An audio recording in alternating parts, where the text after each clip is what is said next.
Assalamu alaikum. Welcome to my lectures. I am your Pakistan Studies lecturer, Midhat Abbas. Students, we are still doing chapter 2, Pakistan Movement and Emergence of Pakistan. Last lecture में हमने Nehru report की थी. अब आगे चल के देखती हैं कि क्या है.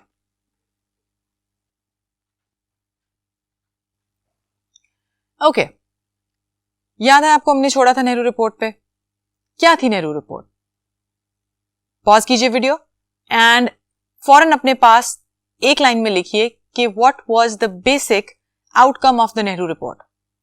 Yes, the basic outcome of the Nehru report was that it was made clear to the Muslims of the subcontinent that they needed a separate identity and a separate nation for themselves. मुसलमानों को यह पता लग गया था Nehru report की वजह से कि वो हिंदूज के साथ एक नेशन में इकट्ठे नहीं रह सकते. They were leaders who were now clear about it, जो ऑल इंडिया मुस्लिम लीग को लीड कर रहे थे. इस वक्त पॉलिटिकल फ्रंट पे जो पॉलिटिकल फिगर्स थी important, they were Quaid e Azam and Allama Iqbal himself. Nehru report के रिस्पॉन्स में जब लखनऊ पैक्ट खत्म हो गया तो कायदे आजम ने, being a part of all India Muslim League and all other Muslims, they rejected the Nehru report. और उसके जवाब में कायदे आजम ने प्रेजेंट किए अपने फेमस 14 पॉइंट्स. ये वो 14 पॉइंट्स थे विच वर वेरी न्यूट्रल एंड ना कि सिर्फ ये मुसलमानों के राइट्स की सेफगार्ड करते थे और पॉलिटिकल रिप्रेजेंटेशन की बात करते थे, बल्कि वो आगे चल के एक यूनाइटेड इंडिया के लिए या एक इंडिपेंडेंट इंडिया के लिए बेहतर कॉन्स्टिट्यूशनल रिफॉर्म्स भी थी. नाउ कायदे आजम refused to accept Nehru report and gave his 14 points as a guiding principles for the constitution of India. His points not only protected the political rights of the Muslims but also provided the structure of constitutional reforms in India. Let's go through the famous 14 points. The first one being, the form of the future constitution should be federal with greater autonomy to the provinces. Now, constitution जो future होगी, it would be federal, मतलब उसकी basic जो control है वो overall रहेगा, लेकिन जो प्रोविंसेस हैं उनको अपनी ऑटोनॉमी होगी, अपनी आजादी होगी अपने डिसीजंस लेने के लिए. A uniform measure of autonomy should be granted to all provinces. अब ऐसा नहीं है कि अगर हर प्रोविंस को अपनी ऑटोनॉमी है तो वो अपना डिसीजन खुद लिया जाए. We are talking about an organized government. So उसके लिए एक यूनिफॉर्म मेजर, एक चॉक आउट की जाएगी, एक फ्रेमवर्क जिसके अकॉर्डिंगली प्रोविंसेस को बताया जाएगा जी कि आप इतनी ऑटोनॉमी या इतनी आजादी है आपको इन मैटर्स पे अपने डिसीजंस लेने की. Then adequate and effective representation should be given to the minorities in the provinces. अब हर प्रोविंस में कोई ना कोई माइनॉरिटी होगी. फॉर एग्जांपल अगर किसी प्रोविंस में मुस्लिम्स मेजॉरिटी में है तो हिंदू या सिख्स या अदर पीपल, क्रिश्चियंस, ज्यूज, उनकी माइनॉरिटीज भी हो सकती हैं. सो हर प्रोविंस में जो माइनॉरिटीज हैं उनको रिप्रेजेंटेशन मिलेगी सेपरेट. ऐसा नहीं है कि अगर वो माइनॉरिटी है तो उनकी रिप्रेजेंटेशन नहीं बनती. So this point gave that representation to the minorities of every province. In the central legislature, Muslim representation should not be less than 1/3. जो सेंट्रल गवर्नमेंट या जो सेंट्रल लेजिस्लेचर बनेगी उसमें मुस्लिम्स को 1/3 रिप्रेजेंटेशन मिलनी चाहिए. The principle of separate election should apply to each community. However, if any community wants, it can choose the method of mixed election on its free will. अब इसमें यह था कि सेपरेट इलेक्टोरेट मतलब हर कोई माइनॉरिटी या हर कोई सेपरेट आइडेंटिटी जिसकी भी रिलीजियस है या कॉन्स्टिट्यूशनल है, वो अगर अपने आप को रिप्रेजेंट करना चाहता है एज ए सेपरेट बॉडी वो रिप्रेजेंट कर सकता है. लेकिन अगर वो माइनॉरिटी चाहती है कि वो किसी और पार्टी के साथ मिल जाए या अगर वो चूज करती है मिक्स्ड इलेक्शन तो ये उसकी अपनी मर्जी है. No changes should be carried out in the territorial limits of the provinces which may affect the Muslim majority in the Punjab, Bengal and NWFP province, presently Khyber Pakhtunkhwa. Provinces की जो territorial limits हैं, geographically जो location है provinces की, वो किसी भी सूरत में बदली नहीं जाएगी और उससे किसी भी किस्म का इफेक्ट मुस्लिम मेजॉरिटी प्रोविंसेस को नहीं होगा. जैसे कि पंजाब, बंगाल और NWFP जो थे, they were provinces with Muslim majorities. NWFP को अब हम खैबर पख्तूनख्वा के नाम से जानते हैं. सो इस पॉइंट के थ्रू ही wanted to represent that Muslims are majority and under no case and under no condition वो अपनी मेजॉरिटी को इफेक्ट होने देंगे. Equal religious liberty should be guaranteed to all communities. Her community को अपना रिलीजन प्रैक्टिस करने की ओपन लिबर्टी होनी चाहिए कि वो आज़ादी से अपनी रिलीजन को फॉलो कर सके. हिंदू अपने रिलीजन को, मुसलमान इस्लाम को, ज्यूज इन क्रिश्चियनिटी को. So this was a right which was on a level where it represented every other community or every single individual of the nation of the United India before partition. No bill or resolution should be passed in any legislature if 3/4 of the members of any community in that particular body oppose such a bill. अब कोई भी reform या कोई भी bill तब तक पास नहीं होगा, रिटन लॉ या रिटन एक्ट, जब तक के 3/4 अगर एक कम्युनिटी उस बॉडी का पार्ट है, तो अगर 3/4 से ज्यादा लोग उसके साथ अग्री करते हैं तो सिर्फ वो तभी पास होगा, लेकिन अगर इससे कम करते हैं तो वो बिल या लॉ पास नहीं होगा. And this meant not only protection for Muslims but for all other communities, all other religions which were present in the India at that time. जो इससे पिछला पॉइंट था which was talking about the religious liberty, वो भी सिर्फ मुसलमानों के लिए नहीं था. It was also aiming all other religions and representing all other communities of the India at that time. Then comes Sindh should be separated from Bombay to make it a province. Now this point was about geographical demarcation. इसमें यह था जी कि जो Sindh province है उसको बॉम्बे से अलग कर दिया जाए और उसको अपनी एक सेपरेट आइडेंटिटी दे दी जाए. इसके पीछे बहुत सारे पॉलिटिकल रीजंस भी थे, geographical reasons भी थे, but it was a neutral point which was for the betterment of the whole nation. Reforms should be introduced in the NWFP, presently Khyber Pakhtunkhwa, in Balochistan on the same lines as in other provinces. जो भी reforms होंगी वो NWFP में भी और बलोचिस्तान में भी introduce की जाएंगी on the same lines as other provinces.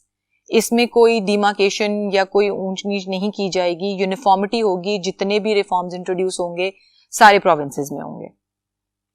Muslims should get an adequate share in all the government services with due regard to their eligibility and proportion.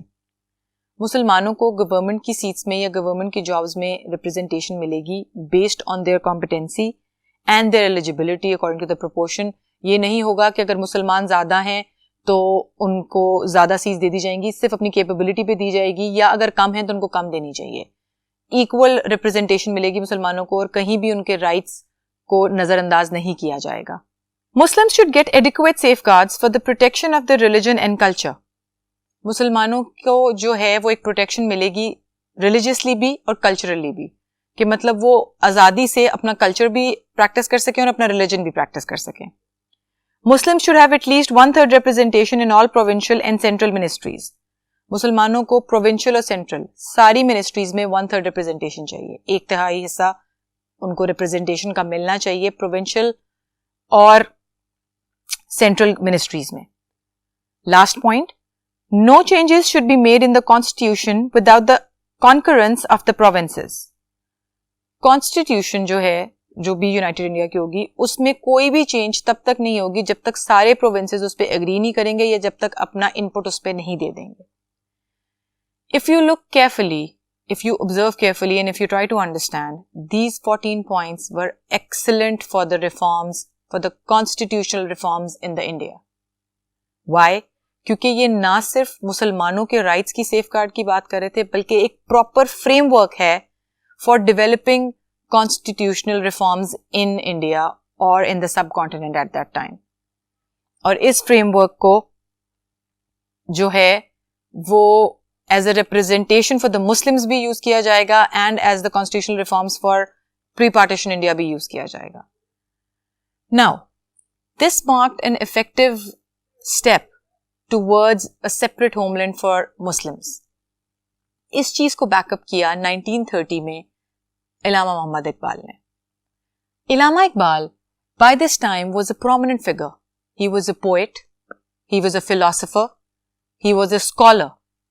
और वो अपनी पोएट्री यूज करते थे to awaken the Muslims of the subcontinent so that they become aware politically, religiously and socially as well. अपनी शायरी उन्होंने Persian में की थी और वो इसलिए की थी ताकि मुसलमानों को उनकी शायरी की समझ आए, ताकि वो अपना मैसेज लोगों तक पहुंचा सकें और अपने व्यूज लोगों तक पहुंचा सकें. और ऐसा हुआ. It was a desire of Muslims of subcontinent that they should be accepted as separate identity. ये एक ख्वाहिश थी मुसलमानों की कि उनको सेपरेट आइडेंटिटी मिले, उनको एक्सेप्ट किया जाए. Allama Iqbal's Allahabad address was a step towards this end. अब इलामा इकबाल पोएट और स्कॉलर और फिलोसोफर होने के साथ साथ पॉलिटिकली भी बड़े एक्टिव थे. He became a part of all India Muslim League, और वहां पे when he became the president, तो 1930 में अपने प्रेसिडेंशियल एड्रेस में इलामा इकबाल ने मुसलमानों की ये डिजायर ज़बानी लोगों तक पहुंचाई और ब्रिटिशर्स तक पहुंचाई. And he meant that the Muslims could no longer tolerate their political, social and religious rights to be usurped. कि अब मुसलमान किसी किस्म की भी ज्यादती बर्दाश्त नहीं करेंगे, वेदर वो पॉलिटिकल हो, सोशल हो या रिलीजियस राइट्स के लिए हो, उनको ये सेपरेट आइडेंटिटी मिलनी चाहिए. His exact words were, I would like to see the Punjab, the Northwest Frontier Province, Sindh and Balochistan amalgamated into a single state. Whether India gets independence within the British Empire or outside it, the formation of a consolidated Northwest Muslim state appears to me to be the final destiny of the Muslims of at least Northwest India. उनका मकसद सिर्फ ये था कि वो इस बात को एलानिया तौर पे बता दें कि मुसलमान अब as a separate homeland, as a separate entity, separate from the Hindus, will exist in the subcontinent. ये एक डिमांड थी जो उन्होंने पुट फॉरवर्ड की. The demand for separate homeland was put forward by Allama Iqbal in his address of All India Muslim League, like I just told you. जिसमें उनका सिर्फ इतना मकसद था कि उन्होंने ये बता दिया था कि मैं ये मुस्लिम मेजॉरिटी वाले प्रोविंसेस या मुसलमान इन मुस्लिम मेजॉरिटी वाले प्रोविंसेस को into a single state combine करके देखना चाहते हैं. प्लस ब्रिटिशर्स रहें या ना रहें, लेकिन मुस्लिम्स की अपनी आइडेंटिटी और अपनी एक सेपरेट नेशन होनी चाहिए. नाउ, जब इलामा इकबाल ने अपना ये ख्वाब और मुसलमानों की ये ख्वाहिश सामने रखी, तो चौधरी रहमत अली ने उनके इस ख्वाब को पाकिस्तान का नाम दिया. उस वक्त चौधरी रहमत अली ऑक्सफोर्ड यूनिवर्सिटी के एक स्टूडेंट थे और उन्होंने 2 और स्टूडेंट्स के साथ मिलकर ये नाम बनाया था. जैसा कि इलामा इकबाल ने अपने प्रेसिडेंशियल एड्रेस में कहा था कि वो कुछ स्टेट्स को कंबाइन करके as a single Muslim state देखना चाहते हैं, तो उसी से उन्होंने ये लिया. पी इन्होंने लिया पंजाब से, ए अफगानिया से, के कश्मीर से, आई इंडस से, एस सिंध से और तान बलोचिस्तान से. इस तरह चौधरी रहमत अली ने 2 दोस्तों के साथ मिलके पाकिस्तान का नाम क्वाइन किया. असल में ये एक और तरीका था इलामा इकबाल की ही बात को कहने का कि ये जितनी मुस्लिम मेजॉरिटी एरियाज हैं इनको कंबाइन करके एक सेपरेट होमलैंड बनना चाहिए for Muslims only. In 1934, Quaid-e-Azam took reins of All India Muslim League and developed it into a stronger organized political party. Quaid-e-Azam के 14 points became very famous और लोग उसके हक में थे. 1934 में Quaid-e-Azam became the head of All India Muslim League और उनकी लीडरशिप के under all India Muslim league एक मजीद बेहतर और स्ट्रॉन्गर पॉलिटिकल पार्टी बन के और उभर के सामने आई, जो कि अपनी बात मनवाना और आगे रखना जानती थी. यहां से आगे हम 1935 का एक्ट देखेंगे, बट अगले लेक्चर में. तब तक के लिए अल्लाह हाफिज.